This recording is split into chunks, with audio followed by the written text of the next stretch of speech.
Okay, welcome everybody. Apparently, I'm having a lot of technical difficulties tonight. Whole show has not gone as planned, so I'm going to start off by talking, and hopefully things will get straight as we go along. I haven't been able to upload everything I wanted to upload. I just tried hitting the button to get the song to play, and the song wouldn't play. I had to refresh my browser a second ago, and I don't know if that's part of it or not. However, needless to say, that's just all part of the Mercury retrograde, which is our topic tonight, astrology. So anyway, let me move on here with my little intro that I normally do. Tonight's show will be on astrology. It will be in multiple parts. This is a special edition. I may do more. Depends on how things go tonight. Things may not go as I wanted them to because I did not have enough time to get all the clips loaded that I wanted. So, anyway, for the record, today is March 5th, 2013 on our screwed up Christian calendar. The sun is at 14 degrees Pisces today. I will not monitor the chat. I may glance at it during music breaks. We'll see. Depends on whether or not I have any other issues to deal with. And as usual, I'll be drinking my water and smoking where I'm sitting. So that will cause the usual momentary pauses at times. We have a chat room. It's at renegadebroadcasting.com, and there should be a live feed there tonight. The other chat room is renegadebroadcasting.chatango.com, and over on the alternativesocial.com social network, there's a chat there. And again, I want to remind people of this website, www.nationalprotectionism.com. Again, I don't have a personal website or blog. Again, I say that loosely. And I wouldn't have a live probably if I did have one. No phone calls tonight. Way too much material to cover as usual. However, we'll see how things go. If you would like to contact me, you can email me at magus_18@geocities.com. That's magus_18@geocities.com. If you want to be on my email list, just send me an email that says subscribe. Or if you want, just write me. And again, I can't always guarantee I can get back with you. The cat seems to be improving slightly, but still not 100%. It's a slow go. So she will not be with me tonight. She is in the other room. Now, I was informed that quantum astrology was removed from YouTube. I hope most of you got a chance to watch it first. However, there is another link for it that I will post in the chat room in just a second. And I have not verified this link. It was posted in the chat earlier today. I'm going to go ahead and copy that right now. And if things go right here, I will see if I can get to the right web page to post this into the chat. Maybe somebody else there can do it otherwise, but let's see here. Let me tab. Okay, just par for the course here tonight. Okay, there we go. Now let me scroll down. There we go. Why was it removed? Probably copyright. Hooting eggplant. Now let me get back to my studio screen. And then back to my show notes. Okay, let me see about getting this song to play because it's part of what I wanted to do as an intro. Okay, I'm back. I'm sure many of you have heard that song. That's an old song by the Byrds. The lyrics came right out of the Bible. The Bible is an interesting book. There's a lot of things about it that are not so great, obviously, if you've listened to any of our shows, and in particular mine. But there are things about it that do have some interest. And I've mentioned before, if you've followed any of my presentations, regardless of whose show it was on, that you will know that the Bible can be read on multiple levels. And not everything in it is bad, obviously, and it's a corruption. However, what I find interesting in particular is a book called Ecclesiastes. And conventional wisdom says this was written by Solomon. And some will say, okay, well, this is written by someone named Ecclesiastes. Well, my My guess is that this is some sort of an Egyptian book, uh, although it could be perhaps Persian. I don't know. It's hard to say. However, I thought I would go ahead and read through the those some of those lyrics. Uh, for everything there is a season, and a time for every matter under heaven, a time to be born, and a time to die, a time to plant, and a time to pluck up what is planted, a time to kill, and a time to heal, a time to break down, and a time to build up, a time to weep, and a time to laugh, a time to mourn, and a time to dance, a time to cast away stones, and a time to gather stones together, a time to embrace, a time to refrain from embracing, a time to seek, a time to lose, a time to keep, and a time to cast away, a time to rend, a time to sow, a time to keep silence, and a time to speak, and a time to love, a time to hate, a time for war, and a time for peace. And that was Ecclesiastes chapter 3, verses 1 through 8.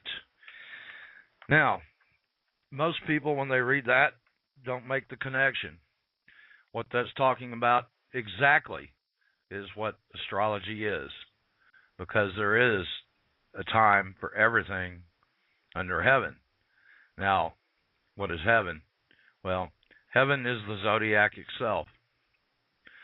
Um, the zodiac is a word that means belt of animals, and there's what's called the ecliptic, and it goes around the Earth approximately at the equator. As the Earth goes around the sun, the Earth is of course tilted, and so this point will vary up and down, going north and south as the Earth goes around the sun due to the angle of the Earth's tilt. Now, the ecliptic generally runs from what is known as the Tropic of Cancer to the equator, from the equator to the Tropic of Capricorn. And it's approximately 23.5 degrees. The Earth's tilt, rather, is 23.5 degrees, and that's what most people call it, just to round it off, from a vertical axis in direct relation to the sun's position to the sun, Earth's position to the sun. Excuse me. In reality, it's closer to 23.4 degrees.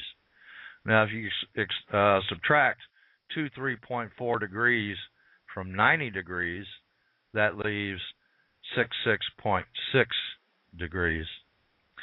And that angle will also lead you to a star called Draco. Now, there's another belt that goes around the planet, and that is essentially the houses. That's essentially departments of life.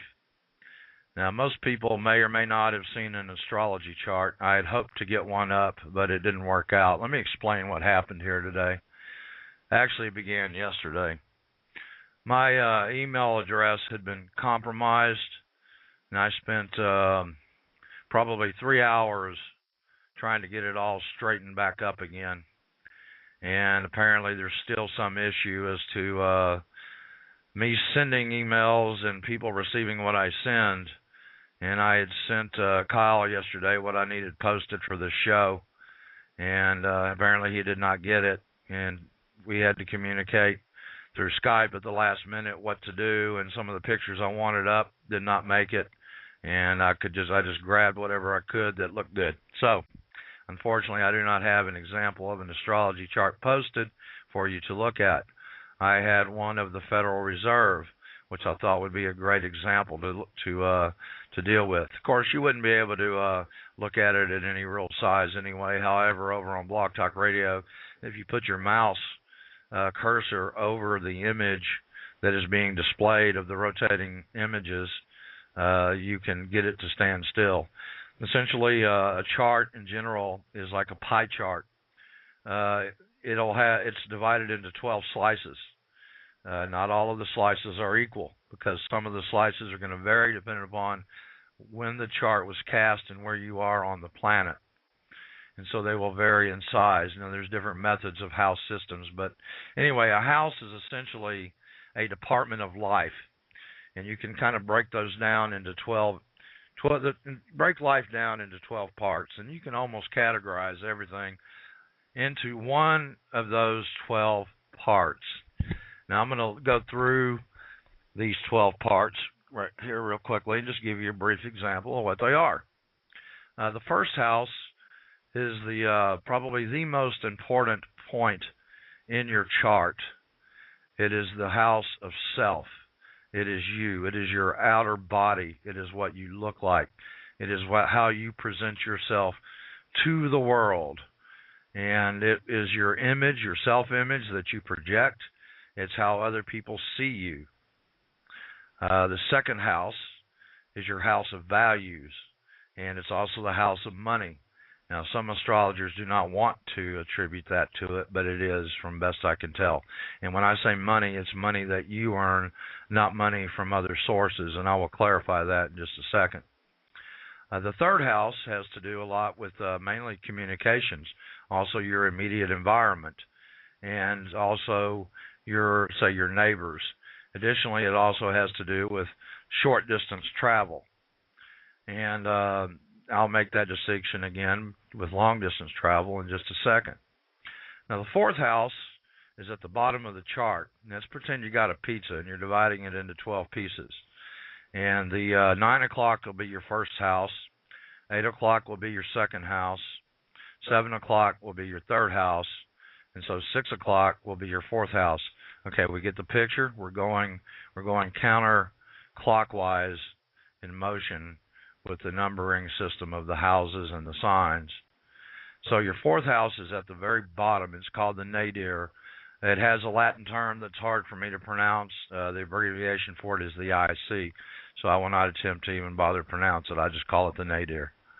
And that house is the fourth, which represents your home. And it also represents how you handle all of your domestic affairs. It is also the house that you live in specifically. And, of course, now if you're out on the road and you're living in some rent RV, something like that, well, then that, if you're homeless, that is your home.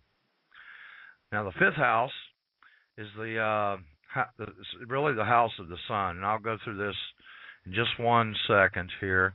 Looks like someone's calling in. I guess they're probably wanting to just listen. Again, I'm not taking calls, so if you're trying to call in, please just go ahead and hang up. Now, if you're listening, you can hang on. Okay, the fifth house has to do with this. Basically, it's the sun house. It's also the house of children. Any children that you have will relate to that house, and it will also be how you relate to those children. And it can determine whether you have children or not. But it is also where you seek fun and pleasure in life. It also has to do with romantic affairs, albeit not necessarily marriage itself. However, if you are married, then there is still it is still applicable. Now, the sixth house is the house of work. That describes the working conditions that that your job is. It is also the house of your health. Now, if you stop and think about it, well, why would it be related to work and health? Well, what you do for a living usually affects your health, and so therefore that's the correlation. Now, again, I mentioned the first house was about the physical body. Well, the sixth house gives the description of the nature of the body, and if you have any illnesses, well, then that will be determined sometimes by what is going on in the sixth house. Now, also too, another item that is covered by the sixth house is your pets. So, into your dog, your cat, your bird, your fish, whatever it is your pet. Now, we get back around to the seventh house, and we find ourselves in opposition to the first house. Now, we finally have reached a point where we're no longer dealing with mainly just personal issues. We're starting to deal with outer issues. And when I say outer, that means other. The lower part of the chart has to deal a lot with the inner self. The upper half of the chart has to deal with how you relate to society. Seventh house is the house of marriage and partnerships. That house will indicate how it is you deal with other people. That whether it be your boss, your business associate, your marriage partner, or even your close friends. And in a certain way, that there's another house that relates to friends as well, but in a slightly different manner.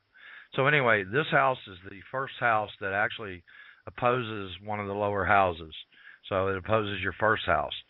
Now, the seventh house cusp, being opposite the first, is also a very important point in the astrological chart. And I'll cover these again in just a second.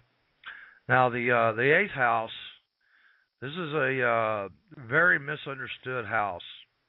And it correlates to Scorpio. And I'll go back and attribute the signs to each one of these houses in just a second.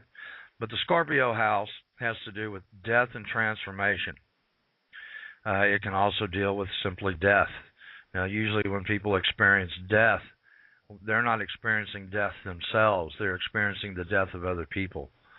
And, of course, however, it can indicate your death. But I will say this, death is one of the hardest things to try to attempt to predict in the astrological chart. This also has to do with insurance, any sort of money coming from other people. And this, again, is the opposed to the second house, where in the second house, it's money you generate. In the eighth house, this is money that comes from others. So this also would apply to any type of thing that you would have that would bring in money. Okay, now the ninth house, we're starting to approach the top of the chart. Let me light this cigarette here. Well, I can get the lighter to do what it's supposed to do. Par for the course this evening. The ninth house is a house of higher education. I failed to mention one thing about the third house, which is opposite the ninth. The third house is your primary education. Say grades kindergarten through 12. Okay, the opposite is the ninth. The ninth is your higher education, and it's also the house of philosophy and religion, and also long distance travel, opposed to the third house of short distance travel. So this is a house where you meet people from other countries, or you travel to other countries. If there's, say, a indication of a possible relationship with, say, someone from another country, well, then this would be also indicated in this house. It also has to deal with legal issues. You have to go to court. Now, sometimes, too, the seventh house does as well, and that's because the seventh house represents your opponent. So if you get involved in something legally, it's usually a ninth house, seventh house issue. The seventh house will always indicate your opponent. The ninth house is going to indicate the nature of what's going on legally. Now we get to the 10th house. The 10th house is the second most important point in the chart. It is at the top of the chart. It is usually referred to as the midheaven. And the reason being is it correlates to 12 noon. That's the sun at noon, the highest point in the sky. And if you're in the northern hemisphere and you were to lay this chart down onto the earth and look at it, you would see that it points to the North Pole. Now the 10th house mainly is public standing. And that covers just a whole assortment of things. That can be your in your career. That can be your public image. Let's say you do something that generates something newsworthy, and you wind up appearing on the news media in some form, shape, or form. Let's say you do something good, and hey, the news decides to report it. Well, there you go. That's what that is involved. Now, let me give you one example of how that can come into play. I'm just going to put off the rest of the houses for just a second and show you what I mean by what I just said. Now, if you most of you remember Richard Nixon, or if he was before your time, you still know who he is. Well, Richard Nixon was brought down when Saturn transited his 10th house. Now, there were certain elements that were involved that helped bring him down, and they were not necessarily all of his own doings, and that's sort of another subject. But it indicates to you that if you do something that can catch up to you later on, then if it's going to catch up to you, this is when it will come out into the public for all to see. And I really hate using Mr. Nixon for this example, because he was sort of a victim of circumstance. But most astrologers will tell you about Nixon when they try to explain what I just did. So I'm just going along with what a lot of the other astrologers did. When you get to the top of the chart, you are at the midheaven, and then you move down, going back towards the first, and the following house is the 11th house. The 11th house is where you set your goals and ideas and dreams and wishes and hopes for your future. It also has to deal with groups, and that's what I meant earlier when I was talking about the 7th house, about your friends. Well, your friends also fall into the 11th house, but as a group, whereas individually they fall into the 7th house. Now, a lot of times, if you have a planet that is transiting your chart slowly, such as, say, Saturn, and it gets up to the top of your chart, when it hits the 10th house, there's sort of a blend between the 10th and 11th house. It's sort of blurred, and so it's almost like a 5-year period of everything is just all kind of thrown together, good or bad. And so we get down to the 12th house, and this is the final house. And this is the house of confinement, the house of self-undoing, the house of confusion. And this correlates to Pisces. And it has a lot to do with a lot of things that are mystical, the occult.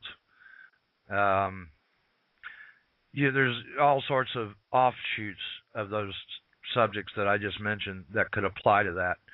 Now, I went through the houses first for a reason, because it sort of gives you an idea of what you're looking at when you're looking at an astrology chart. And each one of these houses, again, are a department of life.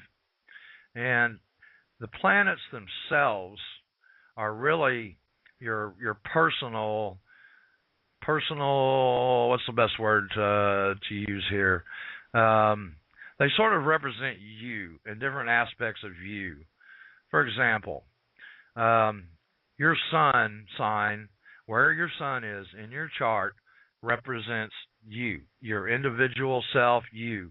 Now, this is not to be confused with the first house. However, while we're on this topic, I will go ahead and mention that what usually happens in life is you go through the cycle of aging. You know, you start out being born and you're young. Typically, the moon rules your life, and then you get to be a young adult, and the sun still does not yet rule your life. You still are not quite grown into what your sun sign actually is. So your first house typically controls that part of your life. And then when you get to be about 30 or a little beyond that, you actually grow into your sun sign. So anyway, let me get on with the planets. Now, the planets themselves are actually in reality going around the sun. But when you're looking at a chart, its perspective is from the Earth. And so when you look at somebody's chart and you see, say, they have Sun in Libra, that means that from the Earth's view, the Sun is in Libra. Now, if you were on the Sun looking towards the Earth, then you would be looking at the opposite sign from the Sun, and that would be Aries. So you have to view all of the planets from where we are in the universe, which is our Earth. So if you take any chart as an example, you look at all of the planets, where they're located, and you see that they're all located in some sign, one of the 12 zodiac signs. Now, each one of these zodiac signs kind of correlates to the houses. So, before we actually go further into the planets, let me go ahead and make that association. Each one of the houses has a correlation to one of the planets. Now, there's not enough planets to actually be able to cover all of the houses. We do not have 12 planets, unless, of course, you're reading Zecharia Sitchin's books. So,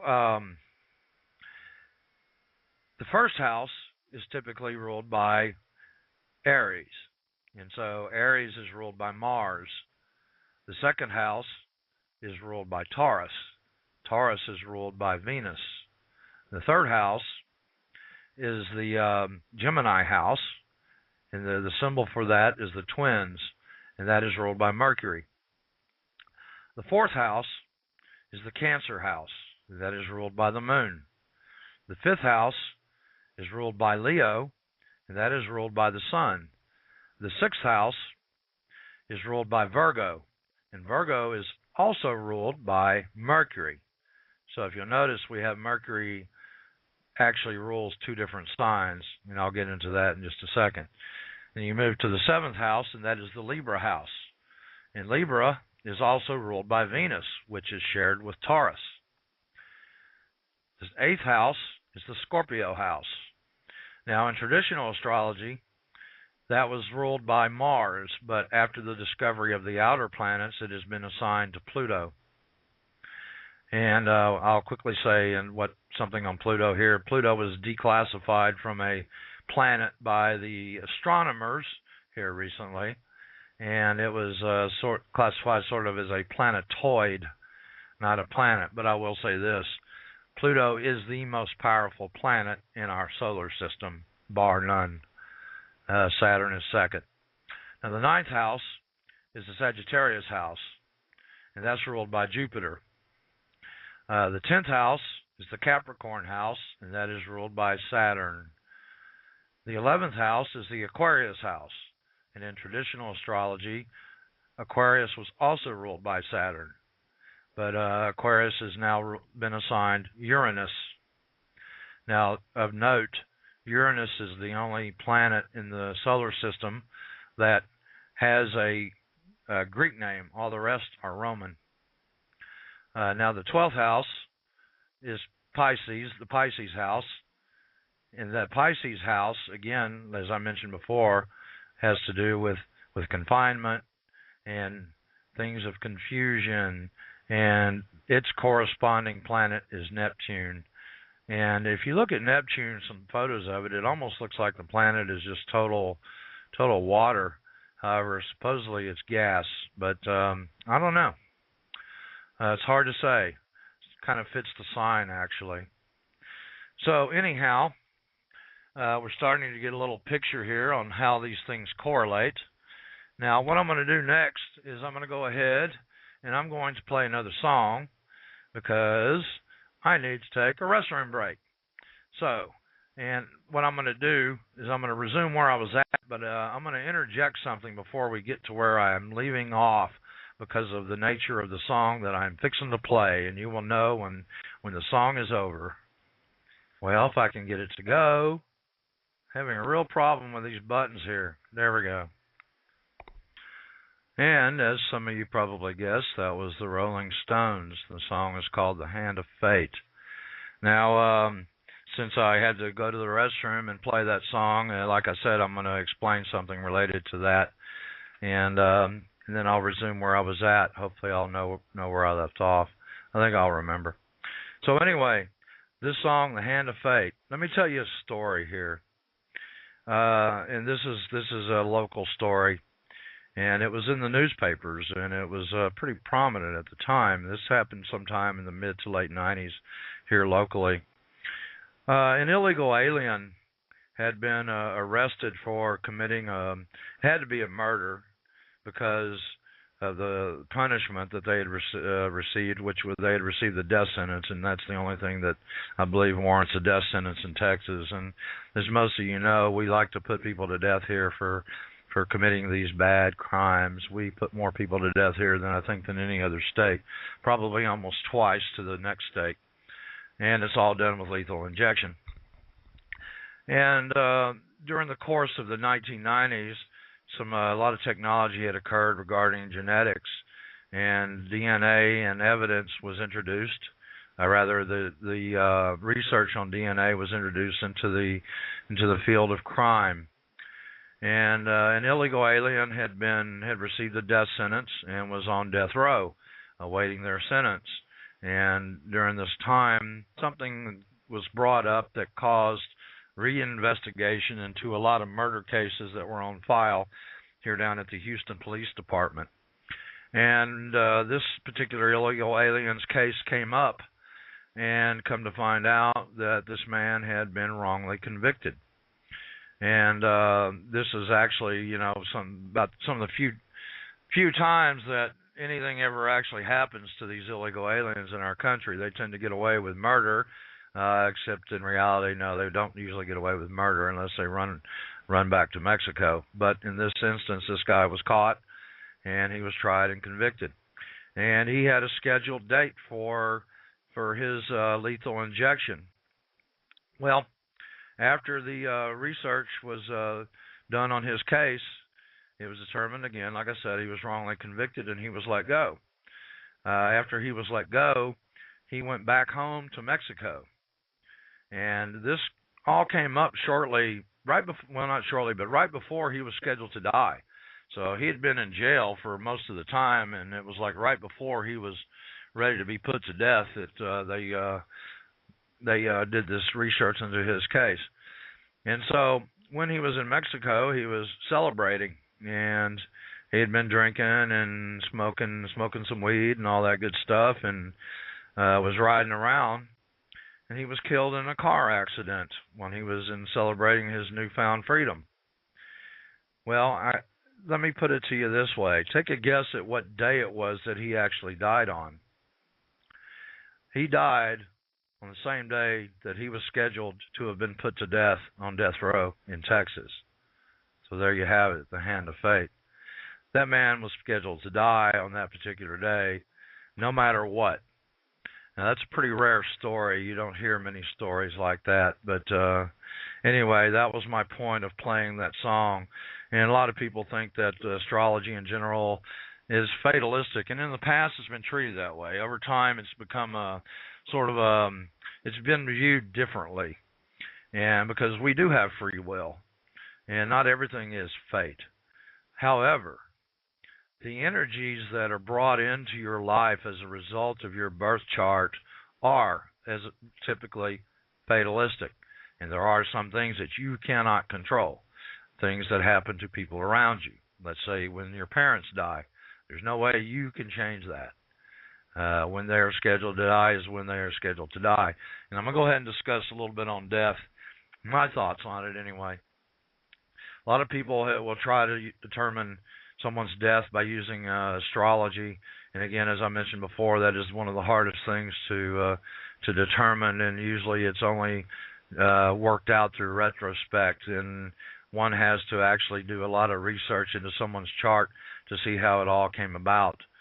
And the point about death is this, in my view, is that there are multiple times in your life when the possibility of your death could occur.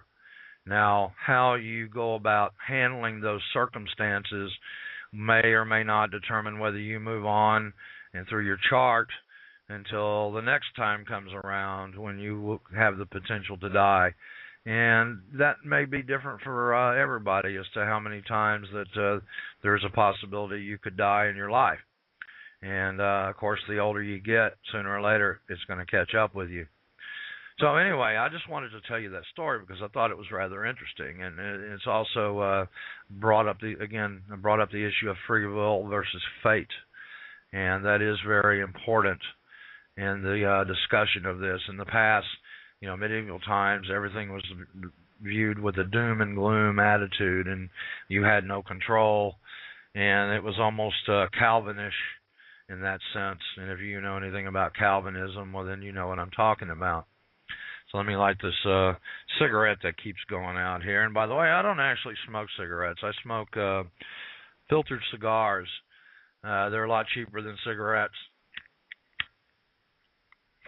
After they keep raising the taxes on them to the point where they're just ridiculous, I just said, screw this.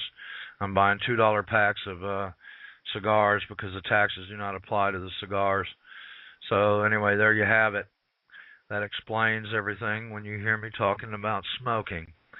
Now, let's see, where was I at? I was going through the planet correlations and to the houses and to the signs.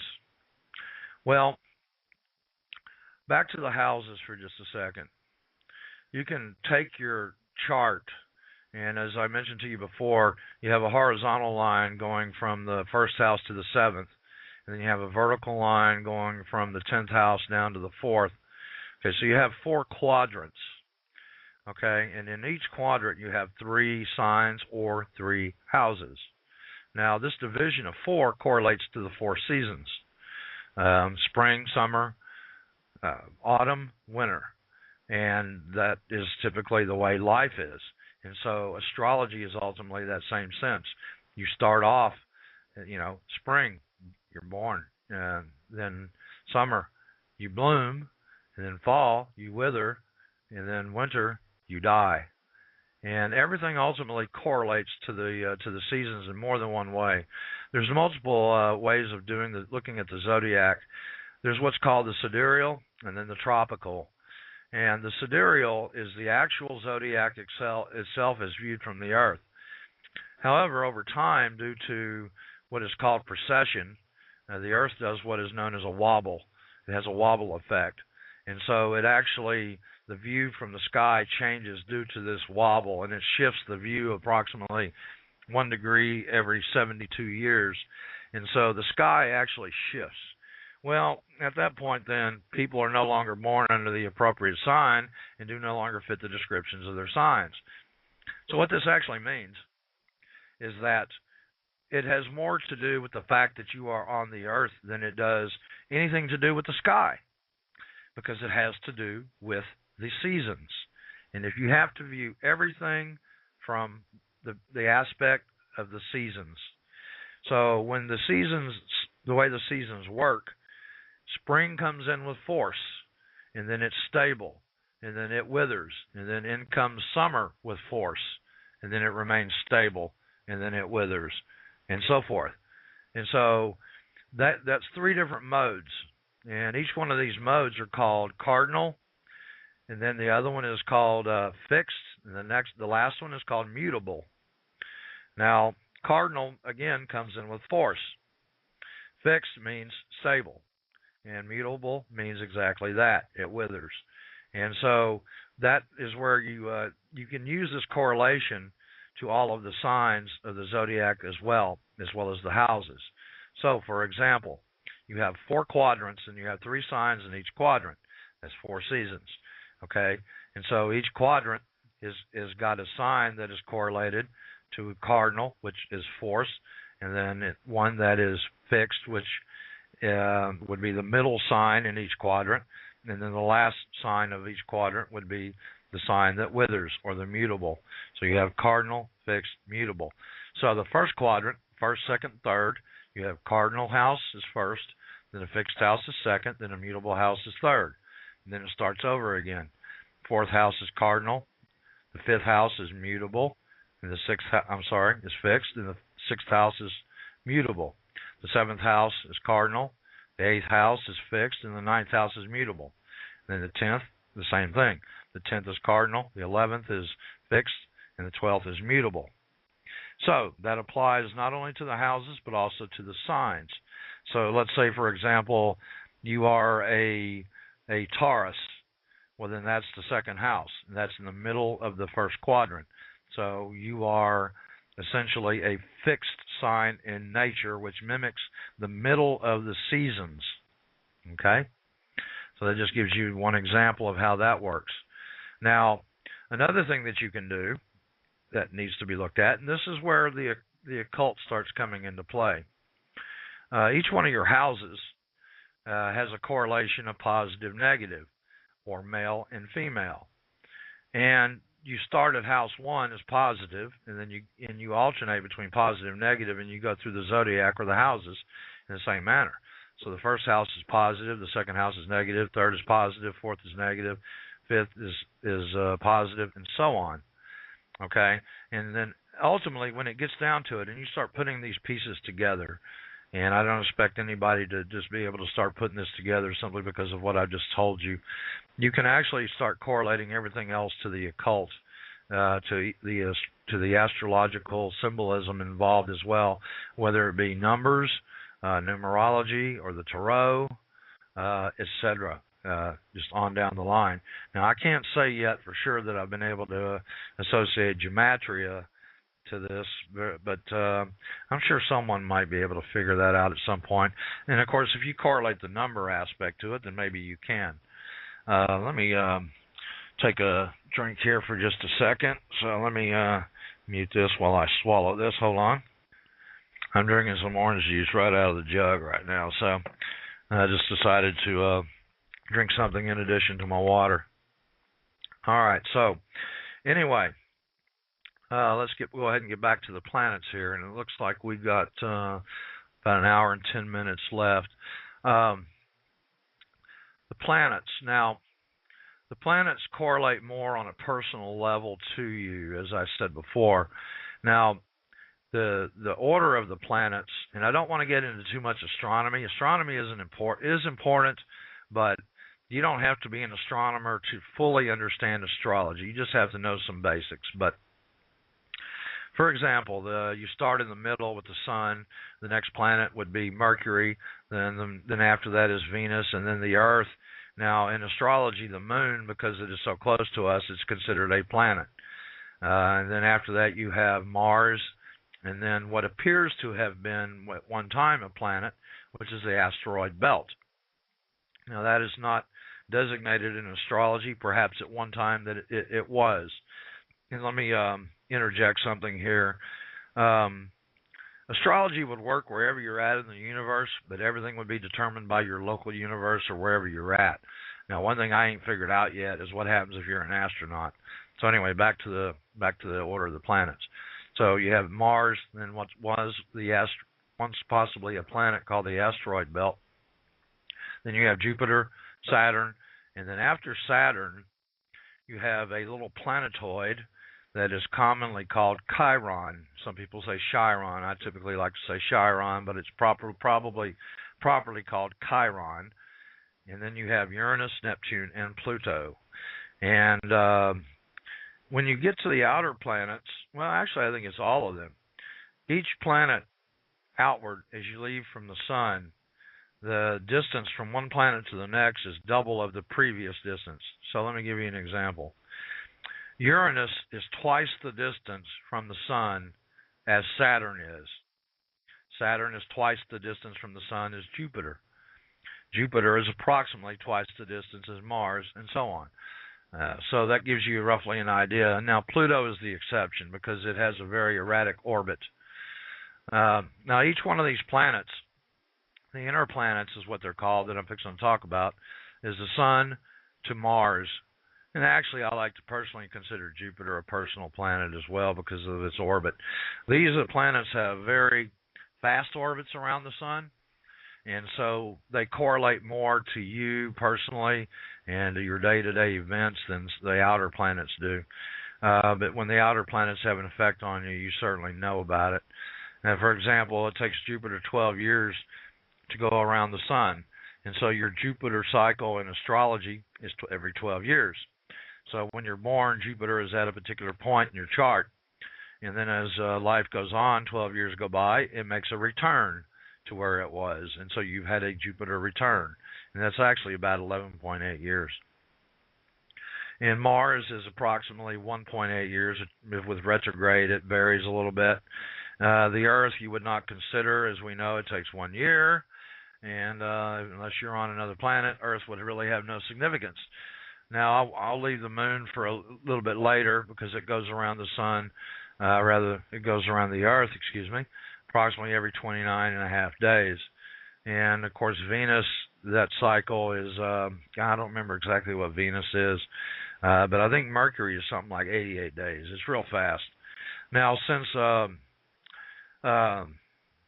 inner planets that are within the orbit of the sun are Mercury and Venus, wherever the sun is in your chart, Mercury and Venus are never more than 45 degrees away from the sun. So wherever your sun is in your chart, the sun represents your individuality, and I'll get to that in just a second. Your Venus and Mercury are very personal as a result. They never tend to leave the range of that 45 degrees. So, as the sun goes around these 12 houses and through your chart, you've always got Mercury and Venus tagging along with it. And I'll go ahead and mention some of the other times for the other planets. Saturn takes 29 and a half years approximately to go around the sun, and that is typically called when it makes its return, it's called the Saturn return. And typically you get one of these at 29 and a half, and then approximately, between 56 and 58, depending upon the retrograde cycle. And then if you live long enough, you'll have another one at a later point. I need to cough. Hold on just one sec. And then after Saturn, you have Neptune. And then Uranus, rather, excuse me. Uranus takes 84 years to go around your chart. And most people don't even actually live 84 years. Many women do, and some men do. But if you've made one trip of Uranus, you almost have sort of a rebirth in life, even though you're old. It's kind of hard to explain. And then Neptune takes, I think, if I remember correctly, 154 years to go around the sun. And then Pluto takes 248 years.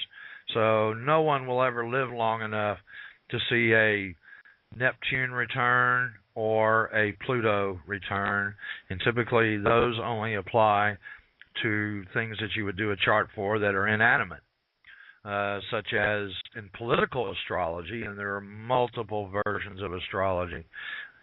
Let's say you're the chart of the United States. Well, the chart of the United States, technically it's considered approximately 1776. I'm not going to go into the details of that.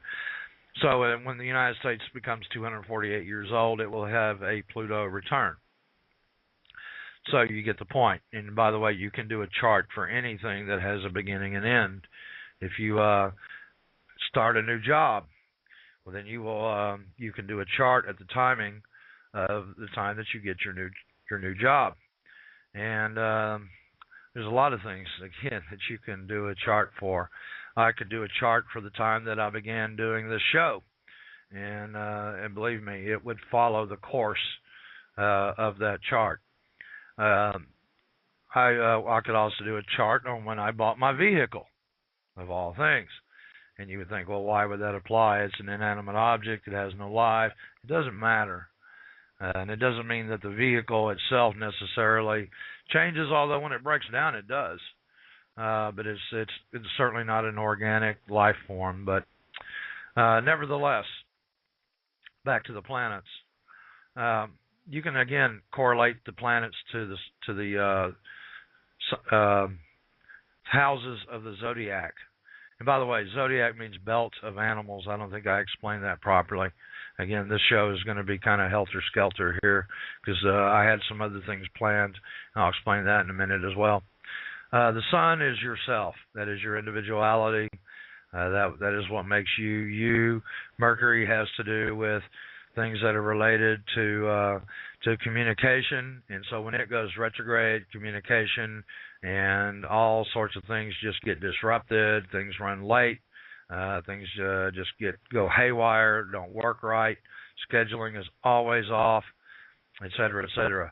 Venus has to do a lot with your relationships with other people.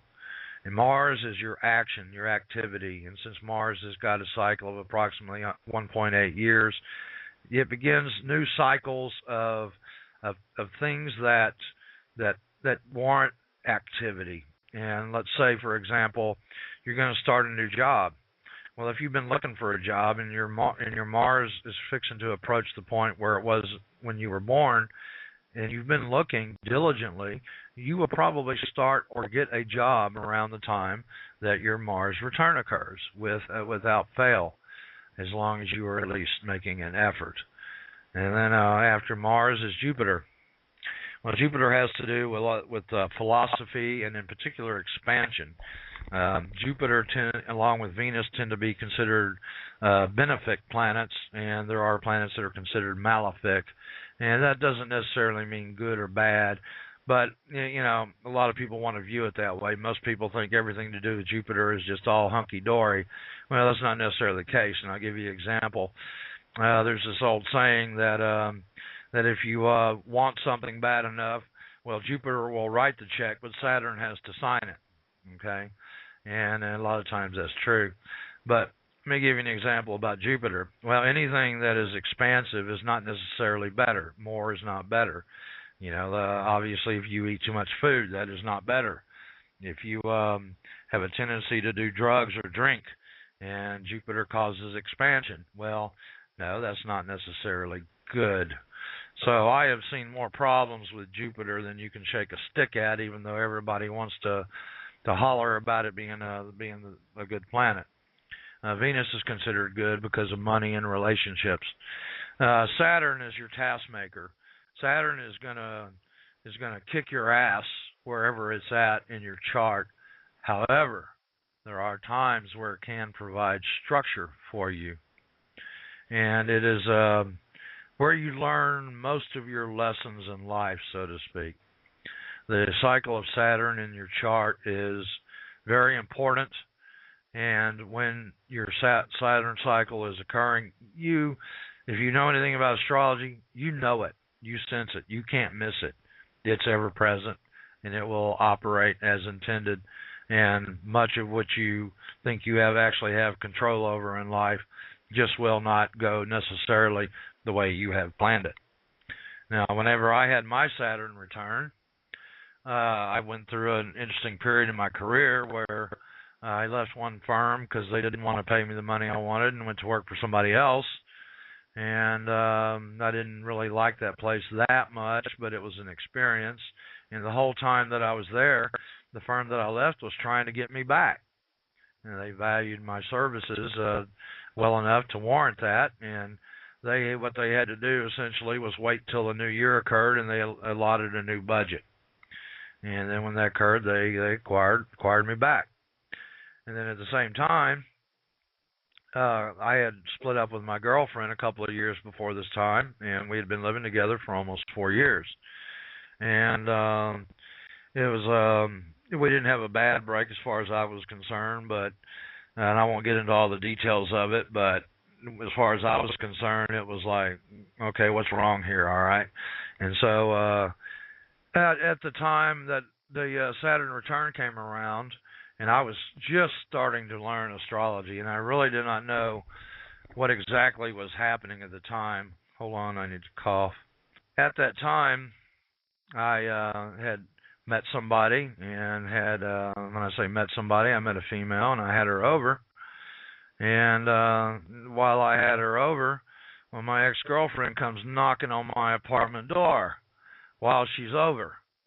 And so, I'm ignoring, obviously, my ex-girlfriend. And so anyway, to make a long story short, at a later point, we talked again, and come to find out, she wants me back. And I tell her no for various reasons that I won't get into. But it's just one of those deals. And that's mild. Other people have other issues that come up during your Saturn return, like deaths may occur, et cetera, et cetera. I really started getting into astrology at that time.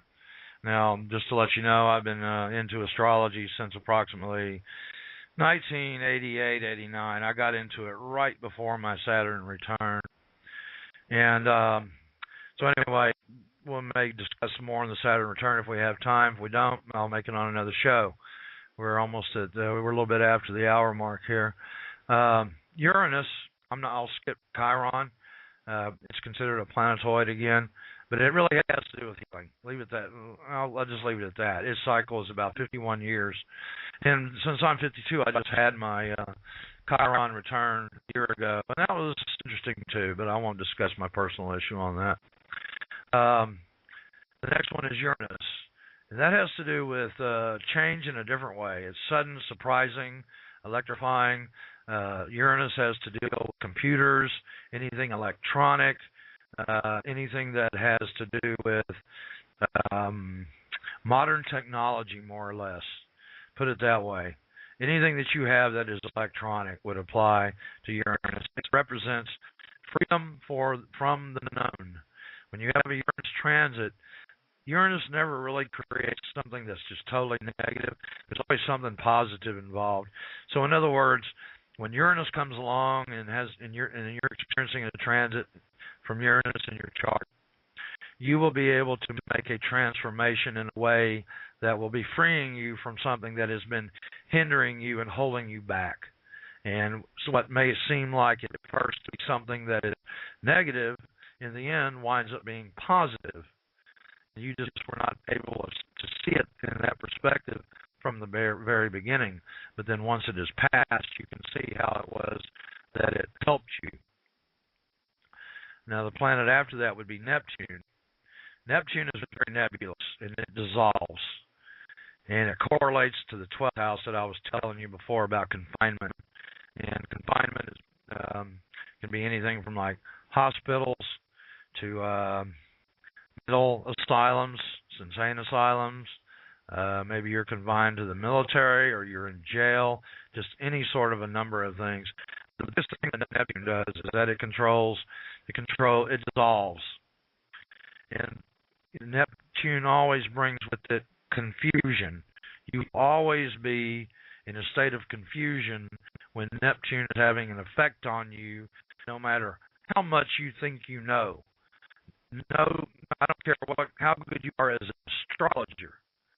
Neptune will leave you deceived in some way, shape, or form, and you will not be able to see until that transit is over where it is that you were blinded trying to figure out what in the hell was going on.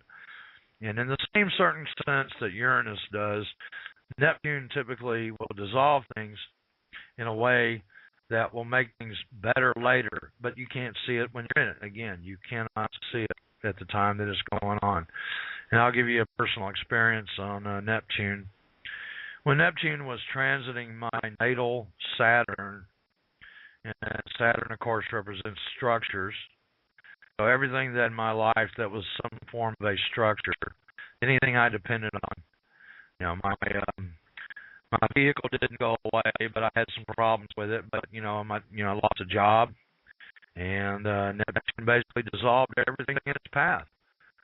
I moved in with a friend of mine for a little while and stayed with him for about a year until I was able to get things together again and back on my feet.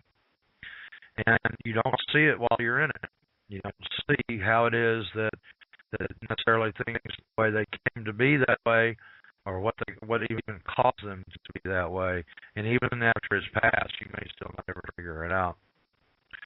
Now we get to the biggie, Pluto. As I mentioned before, Pluto is the strongest planet in the zodiac. Well, Pluto has to deal a lot with death and transformation. Pluto will overpower Saturn. Now, I had hoped to be able to play some audio portions of some videos that were on YouTube, but I was not able to get them loaded in time. Because, see, Pluto right now is transiting Capricorn, and without a background on that, you might not be able to understand. And since the show had to take a different direction, I'm not really going to be able to get in that. But Pluto is your strongest planet. It has to do with the ability to deal with power as well. So when you experience a Pluto transit, you can't resist it no matter what. No matter how hard you try, Pluto will win. If something's being forced on you as a change, that change will occur. and you can fight it all you want, and then at some point you're just going to realize that you're just not going to win. And it does not matter what sort of a power struggle that is involved, or what sort of a transformation that you're talking about, or a death, etc. For example, Pluto could conjunct your moon, and that could possibly mean the death of your mother, as the moon typically represents your mother. And again, I haven't discussed the moon yet. So that's just a brief general discussion of the major planets. Now the moon, it's a little bit different story. That is closest to the Earth, obviously, than anything else, and its cycle is fastest. It goes around the Earth every 29 and a half days. However, the lunation cycle is every 28 days. When I say the lunation cycle, that has to do with the phases of the moon, from new moon to full moon, and all of the different quarters and points that are in between. But it goes through the zodiac around the Earth every 29 and a half days. And so that planet does have to deal with your mother, and it also has to deal with your home. It has to deal with your emotions, and it has to deal with anything that is a domestic situation. So, your house issues, going to get groceries, can be combined with Mercury on small transportation, etc. I hope I'm doing okay here on winging this, because I had to totally take a different direction with this. I originally actually was going to go with this, and then I got to thinking, well, what I really don't want to happen is that I scare people off with getting into the mechanics of this, and I haven't even discussed about whether or not, how astrology works, or anything like that. But I'll see how it goes before we're done. But I'm going to take another break here in just a second. But what I really wanted to do, like I was saying, was to whet people's let me rephrase that. I want to get people's interest up in a way that they would develop like as an immediate interest, because it correlates to what we're doing. If you look at the manifesto that Mike Sledge created, okay, I find that very interesting and on a multiple levels, because if you got a chance to watch quantum astrology, and if I would be able to play any of these videos, audio portions of them, and I did get one uploaded. I'm afraid to try and upload while I'm talking. I just know the bandwidth will get screwed up, and then the show will disappear. And I may play this one. The outer planets have a they're like a backdrop to all of the social events that are going on the planet, and their interaction with each other and their cycles will contribute events. Now, what most astrologers don't understand is they don't understand the things that we do. In other words, they don't understand all of the politics involved, and all of the people manipulation of events and things that are going on behind the scenes. And what I'm going to do here is I'm going to go ahead and I'm going to take a break, and I'll come back and try to clarify what I was just talking about. So let me pick another song, and hopefully when I hit the button this time it will work right. I've had a little bit of trouble with that, but I think actually I have a slow connection tonight. When I was trying to upload things for tonight's show, I was getting like messages saying, do you want to continue? This will slow your computer down. And I rebooted right before I did all this. So, okay, I've got to check here. Hold on just one second, please. Okay, reconnect. Kyle sent me a message, try to reconnect during the show, rather during the break. All right, let me go ahead and play a song, and then I will try to reconnect during the break. Hopefully it's not because things are not going right on the receiving end, but anyway, here we go. Okay, I'm back. However, I was not able to reconnect with Skype. It would not let me do it, so I had to call in with the regular phone line. So the rest of this show will be deteriorated quality of sound on my end. That's just the way it goes for tonight. So anyway, what I was wanting to get into was the issue of how things occur when the cycles of the planets make this little dance routine in the sky. And what I would like to go ahead and do is I was able to get one of these uploaded, and it does have to do with the transit of Pluto into Capricorn. And the reason this is significant, it's on a multiple level. If you remember what I said earlier, how, and let me check, by the way, I'm going to look in the chat room. Can somebody tell me if I'm coming through okay? Somebody want to just say, hey, okay, whatever, blah, blah, blah. Okay, nobody's doing anything. Okay, you're way too retarded for that, 67. Laugh out loud. Can somebody respond? Sounds good. Okay, thank you. All right, here we go.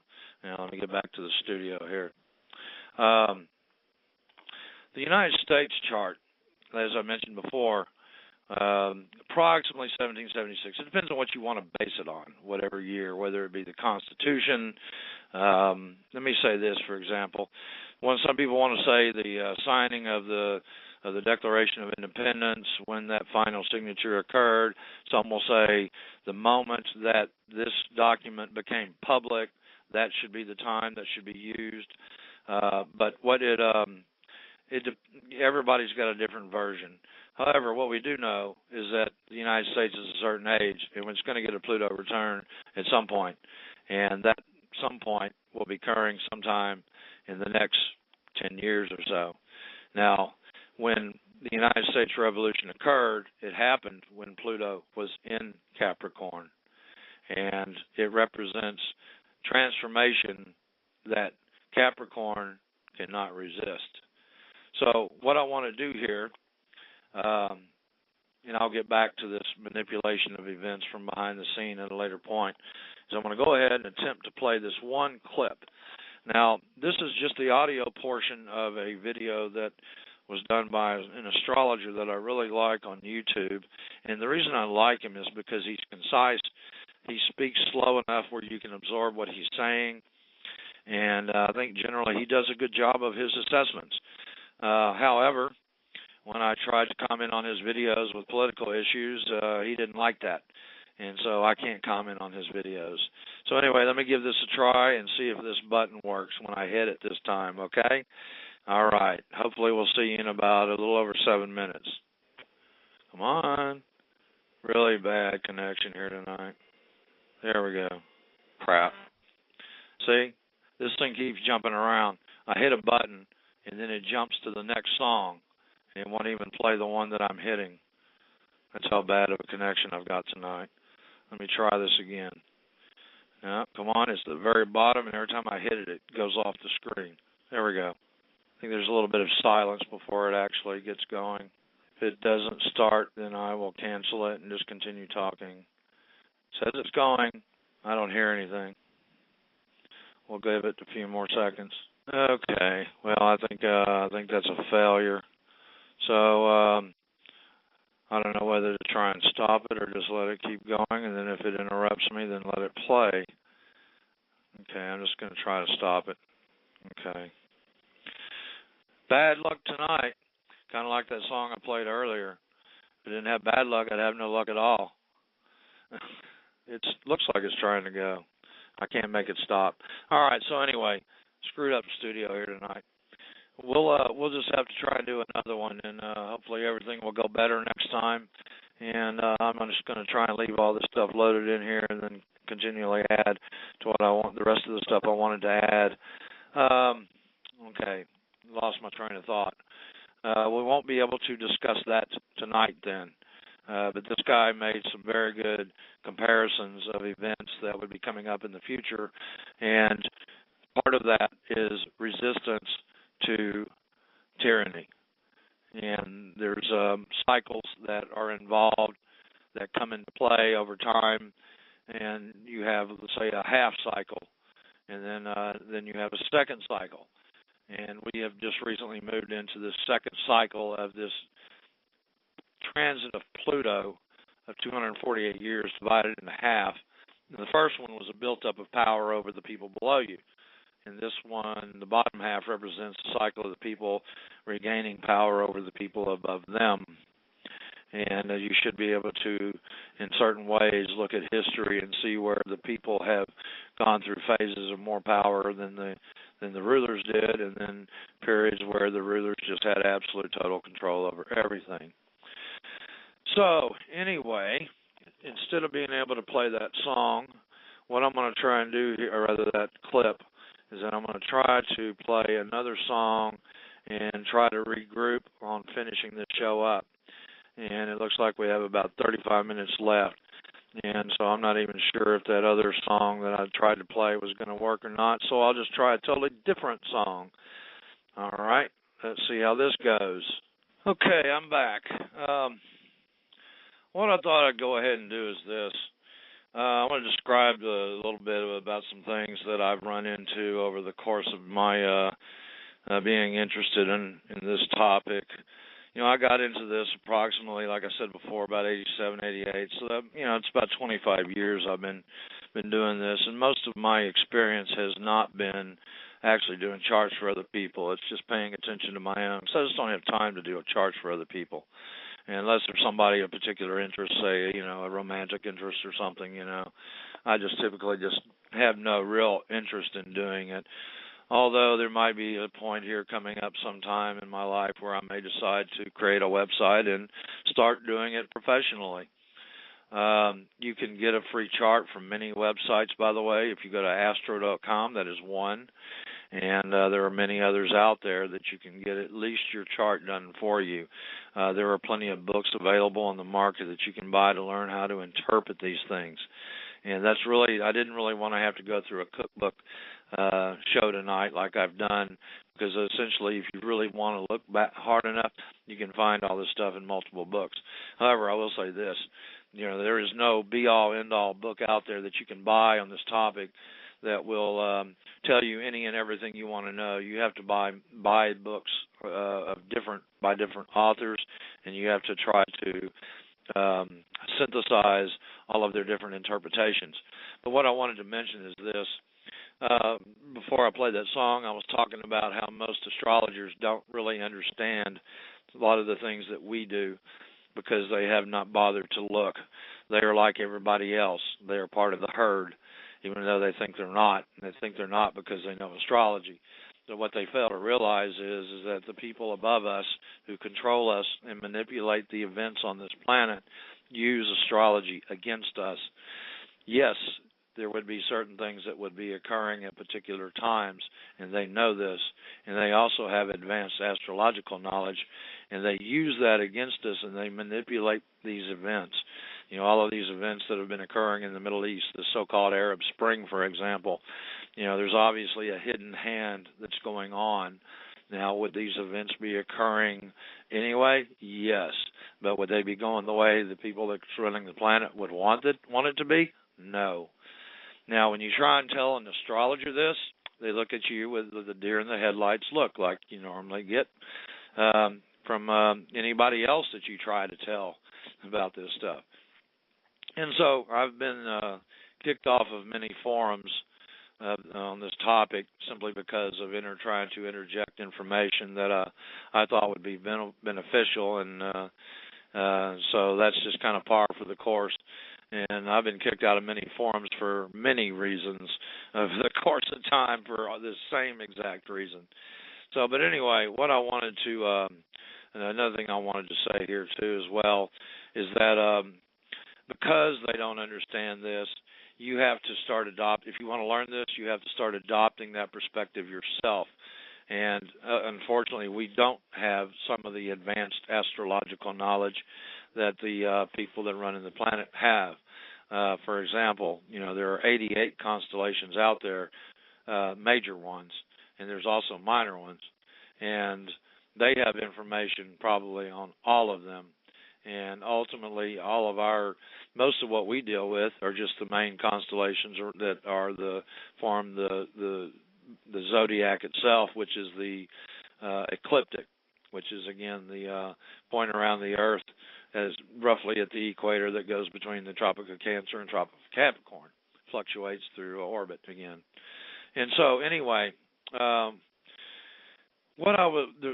if you look at things from the perspective of with the political eye, you can start to grasp what is going on around you with a little bit more depth. And when you analyze things from what you see by the transits of the outer planets, then that will start to make more sense to you. And if you watch quantum astrology, you'll notice that the man doing the show was discussing that there would be really nothing significant until approximately 2020, I believe is what he said. But that's not necessarily true. And if you'll notice in that show, he was typically dealing with oppositions of planets from each other. He didn't discuss any of the other points that have to do with aspects. He did not discuss squares, except for one instance, and that was World War II. And so if you really want to learn more, I think what I'll need to do is do another show and then try to play some of the video clips that I wanted you to hear that would really hopefully suck you into this subject. Because once you hear somebody who has done a very good analogy of it, and again, there are plenty of people out there who know more about this than I do and are far better at presentation than I am. Plus, I do not have the benefit through this format to be able to use visuals to demonstrate what it is that I'm trying to say. And I think we'll be able to go off in a better direction next time. But anyway, what I think I'll go ahead and do is try to give you another example of what astrology can do for you, perhaps on a more personal level. Now, we have about 23 minutes left in this episode, and hopefully what I'm going to do is I'm going to read something to you, and hopefully I can get through it in that time. And what I'm going to read to you excuse me, is something from a book that I have and has to deal with evolutionary astrology. And I'm going to try and zip through this as best I can. And what I'm going to read to you applies in particular to me personally. So when you hear this, you are hearing something that is about me. And this particular book has 12 sections to it. And it's about Pluto, the most powerful planet, and its location in your chart. And in my chart, Pluto is in the first house. And again, you won't be able to necessarily relate to this unless you also have this aspect in your chart, but this will indicate to you, again, how this can relate to you on a personal level. And at the same time, you will know a little bit more about me. So anyway, let's start. Pluto in any angular house or sign shows that a new evolutionary cycle is beginning. This means that a whole evolutionary cycle has come to a close. Pluto in the first house will thus correlate to an individual who will feel that they have a special destiny to fulfill. They will feel this sense of special destiny on a very instinctual basis. This sense is based on the fact that there is a new evolutionary cycle beginning for them. The first tentative steps to develop and actualize this new cycle have begun in the most recent prior lives for these individuals. Since these people have begun a new evolutionary cycle in the very recent past, they will need and gravitate to independence and freedom in this life. These individuals will likely be self-centered and somewhat narcissistic in early life. Primary allegiance and identity is with themselves. They have and will desire freedom and independence to initiate and fulfill any desire or experience they deem necessary, because experience is the vehicle through which they discover or become who and what they are. This emphasized need for freedom and independence is compulsive, because the new evolutionary cycle that they have embarked upon is so instinctual. There is an intense sense of a personal self-discovery that is felt at every moment. In other words, something new could be discovered or realized any time. Because this sense of self-discovery is not conceptually formulated, self-discovery is linked to what is to come. Thus, the sense of a special destiny that is waiting to be discovered demands essential independence and freedom. These individuals must be free enough to pursue whatever experience comes their way in order to realize or discover something about themselves that they did not know before. It is this instinctual attraction to the immediacy of a potential experience that serves as the vehicle through which the sense of a special purpose and self-discovery can be realized. The evolutionary intent has been and is to find out something new and unique about oneself. This evolutionary pressure sets in motion a process of continual becoming that is highly magnified or intensified. The first house, Pluto, by the very nature, demand unchecked expression, action, and application. Yet Pluto, its very nature, seeks security through familiarity. Pluto needs perspective and wants to know why prior to an initiation of an action or a desire. When these two processes are linked, a natural conflict occurs. On one hand, these individuals naturally gravitate to independence and freedom. They claim the right to be free and do what they must do. On the other hand, they can resist the instinctual impulses to evolve beyond what they are at any moment in time. The result on a cyclic basis is an identity crisis experienced in varying degrees of magnitude. Loss of perspective can occur when these individuals cyclically implode upon themselves. Implosions result when the evolutionary desire and pressure to forever move forward through one experience after another meets the intrinsic resistance of Pluto to secure and maintain that which one already is, familiarity in the known. The identity crisis that occurs is thus based on the simultaneous sense of stagnation, limitation, and restriction in terms of what the individual already is, and the need to eliminate these restrictions by initiating new experiences or actions.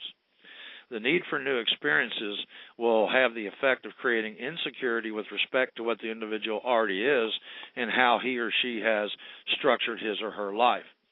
Again, these instinctual evolutionary desires to grow, evolve, and move forward do not manifest in well-formulated thoughts, concepts, or ideas about what to do. They simply manifest as an intense instinctual impulse to do something, anything, that will create the necessary movement that allows for a continuation of self-discovery. The natural resistance of Pluto, when linked to the instinctual impulses to change, can result in feelings of inner frustration and anger that can be very intense. Often this anger is projected upon others who are seen as the source of the restriction, stagnation, or problem. In extreme cases, the potential for physical violence exists. And let me stop and say something at this point. What this means is that this is from the base level. Now, once one matures and understands a few things about life in general, this is not necessarily the case anymore. This is just the base desire or description of the base entities. Now, the polarity point of Pluto is the 7th house, or Libra, because this is in the 1st house. The evolutionary desire or intent of this sign or house is ignited as the cycles of identity crisis continue and deepen. It is ignited as the loss of perspective creates cycles of inner torment and anger. The evolutionary desire will progressively lead these individuals into relationships with others. The process of self-discovery and the actualization of a special destiny cannot occur by maintaining a primary allegiance to just themselves. The prior life instinctual impulse to maintain freedom and independence promotes a natural loner coming into this life. The vacuum of individual isolation from others that has maintained this prior evolutionary need and impulse will promote the identity crisis because the person has reached an evolutionary limitation that is rooted in themselves. The loss of perspective experienced during the identity crisis will manifest as a desire to initiate relationships with others who can help the individual answer the question, who am I? What am I? By experiencing a personal limitation wherein these equations cannot be answered completely within themselves, the individual must learn to open up to other people. Who am I? What am I? Will be the stated or unstated crises leading to the interaction with others. These individuals will subconsciously attract other people who can have a rather shocking effect upon them. This shock effect can occur through the information, advice, or perspectives given to them by others. The vibrational resonance emanating from their souls attracts those who will help the individual answer these questions. As a result of this natural process, those with Pluto in the 1st house will be instinctively attracted or repelled by many other people. Often the attractions are linked to a sexual or physical magnetism. Such attractions may or may not be acted upon, depending upon the contributing factors in the person's total nature. Mars may be in Capricorn, for example. In all cases, the basis of an attraction to another will be what I call hypnotic attractions that occur on a very instinctual basis. The individual does not consciously know what the basis of the attraction is. It just is. And of course, others can be attracted to the individual in the same way. The basis of the hypnotic effect, either way, is a natural vibrational resonance emanating from the soul that creates in each person a feeling that they would learn something about themselves because of the relationship formed to the other. These first house Pluto people naturally draw who can help them fulfill their evolutionary requirements, and others are drawn to them for the same reasons. This process works very instinctually and can be quite fleeting in effect. The time duration of this type of relationship does not matter. That which occurs through the encounter does. Some relationships will be longer lasting than others. Some will be sexualized, others will not. When these individuals feel the instinctual attraction to another, there is a natural desire to find out what the basis of this attraction is. Frustration can result if existing circumstances in life do not allow them to follow through upon the attraction. These circumstances could involve many things, including involvement with someone else. When these individuals feel instinctively repelled by others, they almost totally deny that person's existence. Yeah, I've done that before. There's plenty of people who just turn me off, and I just put them out of my mind. Sometimes this attraction-repulsion dynamic works in such a way that they feel repelled by the very people they feel attracted to. Because the attraction may directly threaten the existing nature of their reality. Relative to these three basic reactions to the evolutionary and karmic requirements for this life, these individuals can react in three possible ways to attractions they feel toward others and the information coming to them from others. Number one, total rejection of the information or attraction if the individual feels threatened or attracted by someone else, felt threatened or attracted by someone else, or if they felt another's intentions were suspect. Number two, to take in the information or follow the attraction wholeheartedly if they felt the intentions or motivations of another were sincere, pure, and worthy.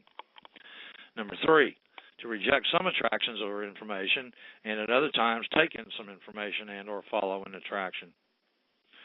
As the life unfolds, the first house Pluto individual, me, also come to realize or desire that they want and need to be in an intimate relationship on a sustained basis, not just brief and intense encounters. From the standpoint of evolution, these individuals are literally learning how to be in relationships on an equal basis. They are learning how to give rather than to take, listen rather than to dominate a conversation, learning that they are equals with others, and they are just as important or unimportant as anyone else. By learning how to give to others first, they will learn that their own needs are answered as a result. By learning how to listen, they will know what to give. By listening and giving, they will learn the evolutionary lesson of equality and relativity. Commonly, most of these people experience difficulties in relationships that revolve around confrontations of an emotional, intellectual, or physical nature in the early part of life. Often they must experience the sense of being attacked or attacking, of being misunderstood or misunderstanding another. These experiences occur to trigger the realization of where they and others are coming from, the motivations, intentions, and the basis of the attraction or repulsion. In other cases, intense confrontations may occur through which these individuals experience a sense of not having their needs met by another or of another confronting them because their needs are not met by the first house Pluto individual. The reasons for these types of confrontations are the same: to promote lessons of equality, of giving, of listening, to fulfill another's needs before one's own, to promote the awareness of one's intentions, motivations, and awareness of the changing needs. Now again, I'm describing 1/12 of the population here, not just me. Those with the first house Pluto or Pluto in Aries will react in one of three basic ways to an evolutionary intent implied in the above experiences. At different times in life, an individual may experience each one of these reactions. Number one, to seek out relationships in which they are the dominant force, which leads to an unequal situation. They subconsciously attract this situation because it will ultimately guarantee a separation from that relationship. This type of situation maintains the need for freedom but does not meet the individual's evolutionary need. The desire for freedom, thus separation, dictates or creates such a relationship. For the very same reason, these individuals may reject or repel relationships altogether.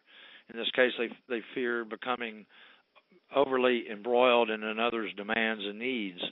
If they become overly involved in others' needs, they would consider such situations as potential detours that interfere with their own desire to actualize their special destiny. Some individuals in this reaction will pop in and out of relationships as the desire or need dictates.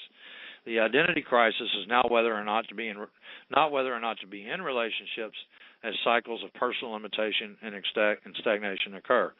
Number two, to seek out relationships in which they are dominated, which will also leads to an unequal situation.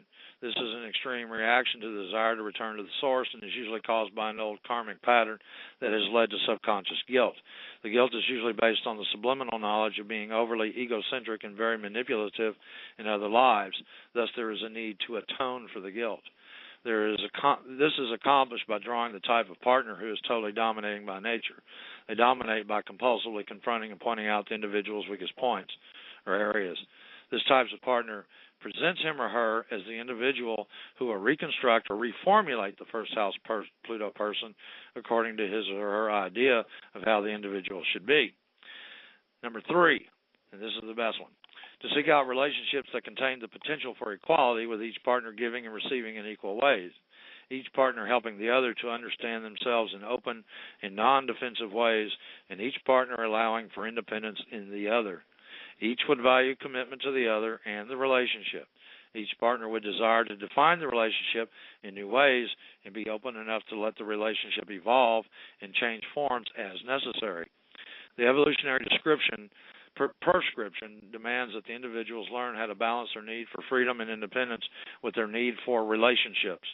Rather than falling into an either-or situation, the evolutionary need is to realize that both needs and desires are relevant and necessary.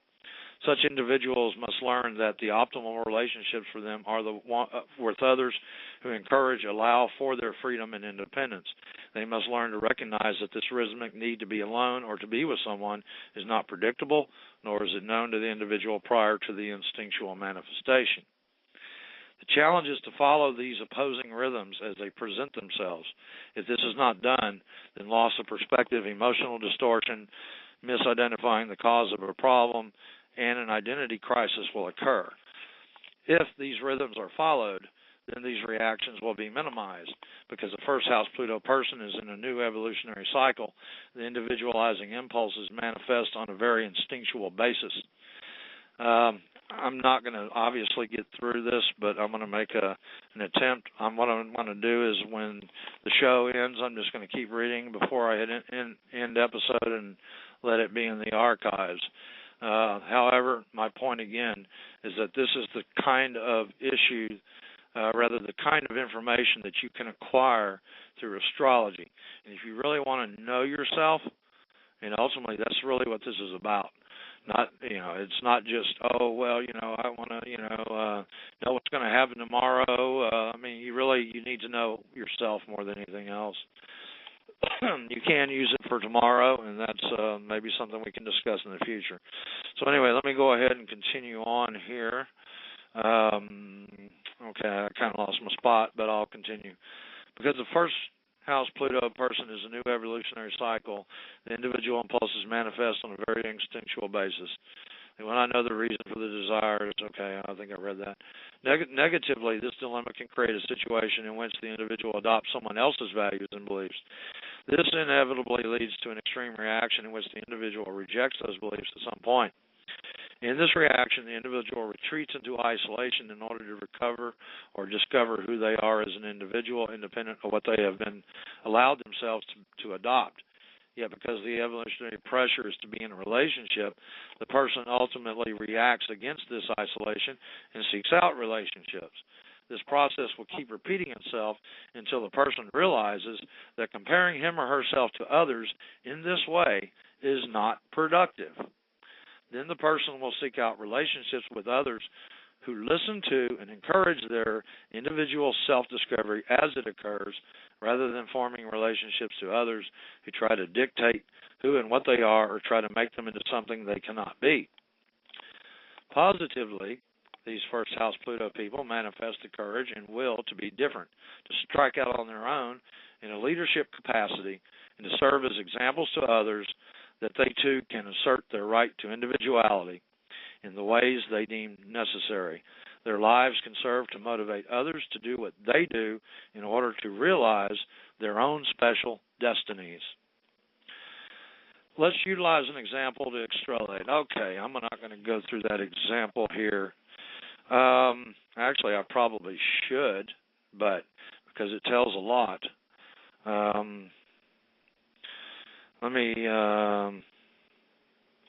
Let's see here. I'll just go ahead and read it. All right, let's utilize an example to illustrate the dynamics and principles. This individual has Pluto conjunct the North Node in Cancer in the first house. Okay, I'll skip part of that. This individual is an American and is in the spiritual evolutionary state, meaning not the herd state. Pluto, that's one good thing. This author recognizes the herd state versus the evolutionary state. All right, and it talks about Pluto conjunct this. In other words, he must maintain primary independence and freedom in order to actualize his special destiny. Yet with Venus squaring Pluto in his nodal axis, there is unfinished business with respect to intimate relationships and the emotional issues therein. He needs to be the person in control of the relationship in order to feel emotionally secure. These symbols also indicate that in prior lives he has inherited positions of social responsibility and power from his father and has had likely been a member of the nobility and the ruling hierarchy. Now, I will interject at this point that I'm a descendant of Robert the Bruce, and that my father's side of my family in Scotland were barons. So, in that sense, yeah. These his marriage partners were also picked from the noble or ruling class. These arranged marriages did not fulfill his emotional needs, and he seems to have controlled these situations by controlling his emotions. He withheld his emotions through fear of rejection because he did not know how to express them. The emotional dissatisfaction promoted a rebellion, and so he left his constraints of his family and the inherited obligations. He began to travel far and wide, searching for his ideas and truths of transcendent and spiritual nature. His relationships were now formed with teachers and communities of like-minded individuals. He attempted to live his life with respect to intellectual and spiritual ideas and to go it alone. Wandering through many lifetimes in this way, he began to evolve very rapidly on a spiritual level. Yet in his present life, he was destined to confront the unfinished business of intimate relationships in order to recover the skipped steps of the emotional suppressions of many previous lives. His soul needed to do so because further growth at a spiritual level could no longer occur. In this life, he gravitated to all the old patterns mentioned above. He became a spiritual teacher and attracted many followers. He wrote books based on his own experiences upon the spiritual path that encouraged others to take charge of their own lives in a special way. He gave his life totally to these purposes and fulfilled much of his unfinished relationship karma in this way. And yet it was ultimately detached in an impersonal way of doing so. He would not allow others to get close to him on a personal and emotional basis. He became suffocated in the special identity that he had as a spiritual teacher. Others saw him in a special light. This suffocation finally translated into yet another rebellion, wherein he desired and threatened to disassociate himself from his position and his special spiritual name. This identity crisis was founded upon his need to relate with himself and others in a much more personal way and an emotional way that was based on equality. Then on one of his journeys, he ran into a woman who resonated with his soul on a personal level. He felt he had found his soulmate. She felt the same way in the beginning. They married. He took her back home to live as an example of a new kind of spiritual relationship. She served as a vehicle through which he could recover and feel the emotional dynamics and issues that had been suppressed for so long. Let's see here. Keep going. Got a little note from Kyle there. All right. Okay. Yet in the end, she left him. Oh, I'm sorry. They married. He took her back home to live as an example of a new kind of spiritual relationship. She served as a vehicle through which he could recover and feel the emotional dynamics and issues that had been suppressed for so long. Yet in the end, she left him because she was not, in her own evolutionary state, prepared for the role he had carved out for her. This event also occurred as an element of karmic retribution for his own leavings and rebellions during other lifetimes, but it also promoted a positive outcome. The sudden and unannounced leaving forced him to examine in necessary emotional ways where he had been coming from and for what reasons. It promoted a metamorphosis wherein he became emotionally free to express his feelings, moods, and emotions with those he trusted. He would now hug people, hold their hands, and above all, laugh at himself. And by the way, you guys out there, I ain't ever going to hug you, okay? Get it, all right? The suffocation of his old self-imposed image and identity, reinforced by his followers, now gave way to a more human and well-rounded identity and image that allowed him to receive the emotional input and giving of others. He finally wrote a book on how to spiritualize the dynamics of marriage. Once these evolutionary lessons have been learned by the first house Pluto people, then their ability to balance their own legitimate needs with the needs of those around them is unsurpassed. Their evolved ability to listen to another will allow them to give to another exactly what they need. In doing so, they will attract to others who will have the capacity to give to them which they need. They have intrinsic courage and capacity to break new ground into whatever aspect of life that they apply themselves to, and can give courage to others to do the same. Furthermore, these individuals can become aware of the basis and nature of their desires and why and how these desires determine their reality. They can apply this knowledge to others as well and help others become aware of the basis and nature of their own desires.